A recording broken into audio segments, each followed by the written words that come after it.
Hello, everyone. I'm Karen Greer, CEO of Secure Content Technologies, and I am here today with Mikey Pruitt, the partner evangelist at DNSFilter. So, Hello, welcome. how are you? I'm doing great on this Tuesday, and we've got some sunshine out for a change here. Finally. So, I've had the absolute pleasure of working with DNSFilter over the last year.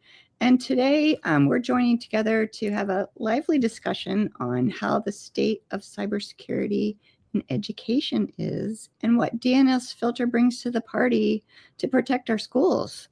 Mikey, welcome. Can you maybe talk a little bit about why the schools are prime targets for cyber attacks and maybe cover a little bit about the most common attacks that you're seeing that kind of raises the stakes for schools these days? Yeah, sure. So first, thanks for having me. I'm really glad to be here. Thanks for partnering with DNS Filter, Karen. So yeah, so schools are a hacker's dream target. They've got a ton of sensitive info, and most K through 12 schools they don't really have big budgets. I don't know if everyone's aware of this, and that is really a bad combination. So if you think about maybe some random website that you shop on, like if it gets hacked, what do the bad guys really have? Maybe they have your email address, a hash password, perhaps. Hopefully, you don't use that anywhere else. Maybe they have your shipping address and like a phone number. So, like that stuff is, that's annoying that they got that stuff, but you're going to live. Now, think about what happens at a school. They're going to have things like your full name, first, middle, and last with the correct spelling, birth dates, social security numbers. This stuff that never changes or not easily changes. Right. So if a hacker steals like a 10-year-old's identity, that data is useful for the next 20 years or longer. So these kids are, they could spend their whole life wondering if, some type of interaction is going to be someone trying to exploit them because they know their data is already out there. And that's really just a brutal way to go through life. It absolutely is. And I know from my experience that DNSFilter has some pretty cool strategies for protecting schools. And some of it is AI driven. Zero trust is built into these situations. And I'd love to hear you talk about how DNS can help the schools maybe help their security posture strengthen a bit. Yeah, for sure. So I'd like to start with a little DNS. What is it even? Even though most people, especially people in security and IT, are going to know, but it's really everywhere. It's kind of the first point to make. And anytime you open up an app or this video call, DNS is working behind the scenes, turning the domain names into numbers that computers understand.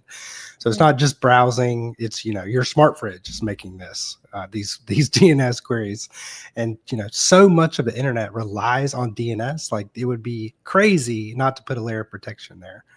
Um, and that's where DNS filter comes in. Instead of reacting after something bad happens, we are stopping the threat before it even loads on a device. So we're not relying on outdated block lists. We're using AI to, the AI buzzword. Here it is. We're scanning about 250 billion with a B, billion DNS queries a day. And that's just more than any human could keep up with. So we're using AI to spot threats exactly when they pop up. And the other part of your question about zero trust. So that term really gets thrown around a lot. So I just want to set the stage. Zero trust is not a product. It's not a tool. It's not like a checklist. It's more like a mindset. Oh, So the idea is pretty simple though. So you trust nothing, you verify everything. So that's like every person, every device, anything that happens, it has to prove that it belongs before you let it in. It's kind of like the opposite of our justice system. Like you're guilty until proven innocent. So, will you ever really get to 100% zero trust? Like it's highly unlikely. It's probably impossible. But that's not, the goal. The goal is to just get as close as possible, then continuously improve. So, how do schools do that? Some simple stuff that everyone's already doing, like breaking up network access, strong authentication, like, all that stuff you hear about MFA and password management, and locking down DNS. because, security is being good enough is really just, I haven't been hacked yet. So that's kind of Wow. how it boils down. That's true. And from my experience with DNS is it's very easy for the schools to manage. So it's not, it's a very intuitive product that's actually very, very effective in schools in particular. Absolutely. So deploying DNS filter, you can do it in minutes, and you can integrate it into the systems you're already using. You can deploy a policy to a group of people or people individually. Like you've got your students on one side, your staff on the other. It's really easy to set up and really easy to manage. You can log in, get everything set up in a few minutes, and then it's kind of a set it and forget it product. We recommend to run it for a few weeks to kind of get the lay of the land, and then kind of ratchet down on the rules or the policy settings that you want. Okay, that's very helpful. So I'm seeing a lot of our education clients benefit from DNSFilter from the time that they even start to implement it. Day one they're running. What are you seeing as if we're trying to anticipate like emerging threats or how all of this is going to unfold a little bit bigger in time, right? I'm seeing the threats kind of morph and change, and how AI and the automation of things is going to help protect the school's cybersecurity posture even better. Yeah, that brings to mind just like the phrase, like it's an AI versus AI war that we're kind Right? of in. And phishing and deepfakes, they're getting pretty freaking good. Yeah. They're not really just a problem we know about. They're actually here. And in fact, I saw a video, I think it was yesterday. It was a wild video. This hiring manager was interviewing like a new candidate for some job over a video chat, very similar to this. And the video kind of fell off. So the interviewer asked the candidate to wave their hand in front of their face, because things like that can kind of break the deep fake filter. And the candidate refused to do it, and the interviewer just ended the interview, which was a great move. So imagine that, like at a school, you could fake the principal's voice, convincing the front office to do something. You could send AI emails that look like they're coming from IT to trick the staff into doing things. And this isn't really theoretical. I've actually done this myself. So about a year ago, I ran a phishing test as like a presentation at a local school, just to kind of Mhm. prove that they were all vulnerable.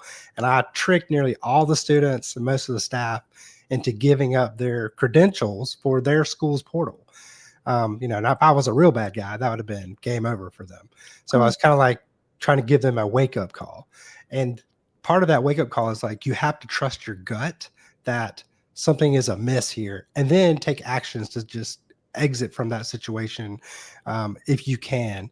And the other thing is that, when we humans fail, that's where the tools like DNSFilter come in, and others, to catch the things that we can't, to identify, that malicious traffic, malicious whatever, that us humans and our brains are not equipped to identify.